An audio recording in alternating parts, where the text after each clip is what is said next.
والآن عندي شهادة ولاده وعندي أوراقه وعندي جميع ما يثبت أن هذا ولده وصوره وكل شيء. لا إله. أنت صادقة يمك. الأمريكي ما يدري، مشين ما يدري، قاعد فاكر ذمه ما يدري، يصورونه ويسمعون الكلام لكن بالعربي، واللي جالسين يسمعون بالسبيكر القصة ما يقول كلبونا نبكي ما ندري وش اللي صاير، شلون هالاتصال اللي تم على طول. كم ناصر خم الأمريكي يحبحب فيه، الأمريكي ما تعود على مثل هالأمور. I am your brother، أنا أخوك يقول الأمريكي شلون أخوي، ايش القصة هذه تلعبون علي أنتم ولا شيء. ويجلس يشرح القصة للأمريكي ويجلس الأمريكي يبكي. سبحان الله اللي جابني عندك في برلين عند مطعم يوسف أبو صالح أبو فيصل، وسبحان اللي سبحان الله خلى زوجتي تشتكي علي، ربما إن كان فيني خير وإن الله سبحانه وتعالى بيسوقني.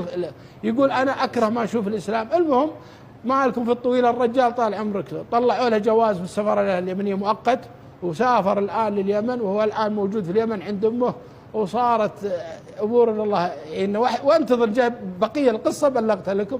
فيا أخوان سبحان الله لا ييأس الإنسان في حياته، لا ييأس، لا الأم ولا الأبو فقدت ولدها عمره 4 شهور و3 شهور وراح عاش له 40 سنة في أمريكا عند ناس يعني ربوا على مذهب ثاني وعلى أمر ثاني، ويرجعه ربي الأمة.